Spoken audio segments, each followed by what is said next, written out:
तो केंद्रीय गृह मंत्री अमित शाह का ग्वालियर दौरा, लोकसभा चुनाव को लेकर भाजपा की बैठक शुरू। गृह मंत्री अमित शाह बैठक ले रहे, एक होटल में आयोजित की जा रही बैठक में सीएम मोहन यादव, केंद्रीय मंत्री ज्योतिरादित्य सिंधिया। और इस खबर पर ज्यादा जानकारी के लिए हमारे साथ ब्यूरो चीफ ग्वालियर से अरविंद सिंह चौहान लाइव जुड़ गए।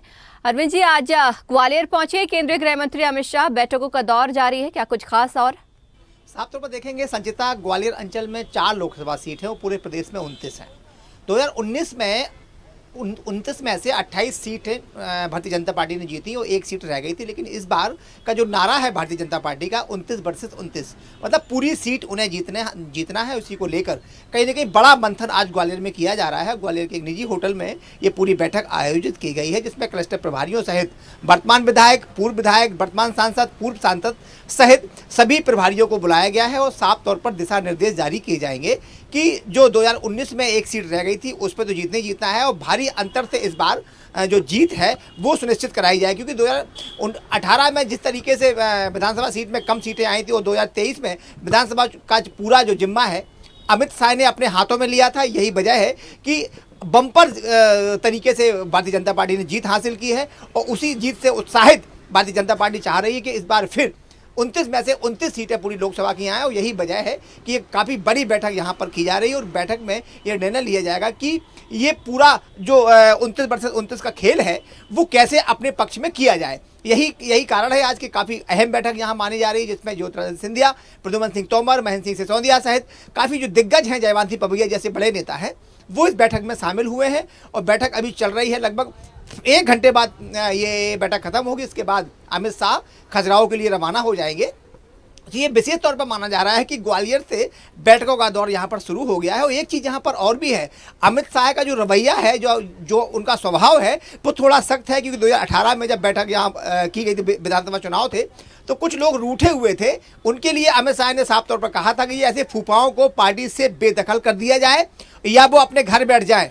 उन्हें काम करना है तो पार्टी की गाइडलाइन से काम करना पड़ेगा। यही वजह है कि बड़े शांत स्वभाव से आज कार्यकर्ता यहाँ पर आए हुए हैं और वो बैठक कर रहे हैं। और बैठक में एक घंटे बाद ये बैठक खत्म होगी और जो यहाँ बड़े पदाधिकारी आए हैं उन्हें पूरे प्रदेश में भेजे जाने की संभावना है।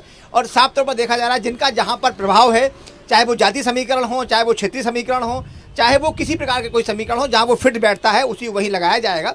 क्योंकि मध्य प्रदेश है, जहाँ जो ग्वालियर अंचल है, यहाँ जाति समीकरण ज़्यादा प्रभावी होते हैं। क्योंकि जो अंचल है ये वो उत्तर प्रदेश की सीमा से लगा हुआ है, जहाँ पर जाति के आधार से राजनीति होती है, जाति के आधार से मतदान होता है और जाति के आधार से ही पार्टियाँ वहाँ पर कहीं न कहीं निर्णायक स्थिति में पहुँचती है।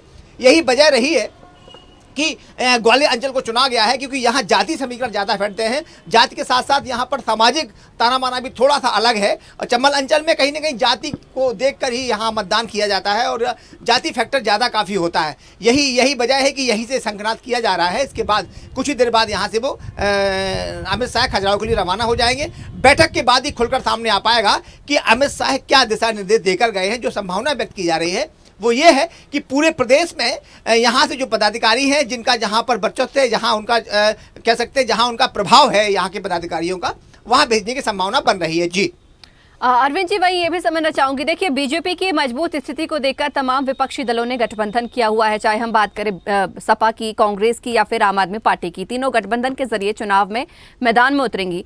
लेकिन जिस तरीके से देखा जाए, तमाम दल फिलहाल एकजुट हुए नजर आ रहे हैं।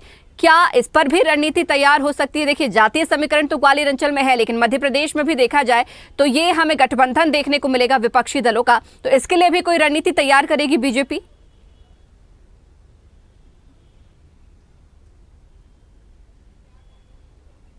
देखिए, अभी तो ज़्यादा क्योंकि बीजेपी सिर्फ जीत के लिए अपना काम करती है, उसे ज़्यादा फर्क नहीं पड़ता है। क्योंकि जिस तरीके से जो इंडिया का जो गठबंधन हुआ है और उसमें लोग फैल रहे हैं, आ रहे हैं, जा रहे हैं। अभी आप देखिए, आप आम आदमी पार्टी को ले लीजिए, कहीं पंजाब में उनका गठबंधन नहीं है, यहाँ दिल्ली में उन्होंने गठबंधन किया है, दूसरे प्रदेशों में। तो ये एक रणनीति सही से जो विपक्ष है वो बना नहीं पा रहा है। उसी का फायदा भारतीय जनता पार्टी हमेशा उठाती रही है और साफ तौर पर भारतीय जनता पार्टी का एक शुरू से वो रहा है कि वो अपना काम अलग करती है। अलग करने का मतलब यह है कि जो टिकट बांटने वाले लोग होंगे वो अलग होंगे, प्रचार करने वाले लोग होंगे वो अलग होंगे, और जो ऊपर का मैनेजमेंट संभालने वाले लोग होंगे वो अलग होंगे, और रूठों को मनाने का काम जो है वो अलग लोग करते हैं। मतलब अलग अलग सबकी भूमिकाएं बिल्कुल निश्चित हैं, अलग अलग प्रभाव के लोग अलग अलग अपनी अपनी भूमिकाओं में रहते हैं। यही वजह है कि बराबर जो भारतीय जनता पार्टी है जीत की ओर बराबर आगे बढ़ती चली जा रही है। और रही इंडिया गठबंधन की बात संचिता, तो साफ तौर पर उसका ज़्यादा कोई असर पड़ने को यहाँ पर पूरे मध्य प्रदेश में दिखाई दे नहीं रहा है। उसका कारण यह है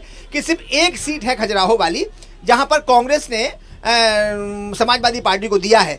अब आप देखिए कि जैसे ही कांग्रेस ने समाजवादी पार्टी को वो सीट दी, तत्काल प्रभाव से अमित शाह ने वहां दौरा कर दिया। तो आप देखिए कितना करंट है इन लोगों में कि वो किसी प्रकार का किसी भी चुनाव को बिल्कुल। और बड़ी बात अरविंद जी ये भी रही कि वो समाजवादी पार्टी का कार्यकर्ता भी बीजेपी ज्वाइन कर लेता है चुनाव में। चलिए अरविंद जी, बहुत शुक्रिया हमारे साथ जुड़ने के लिए और इस खबर पर चर्चा करने के लिए। अगर आपको हमारा वीडियो पसंद आया तो लाइक, शेयर, कमेंट, सब्सक्राइब करें, बेल आइकन का बटन दबाएं, हमारी वेबसाइट swdeshlive.com पर जाना ना भूलें।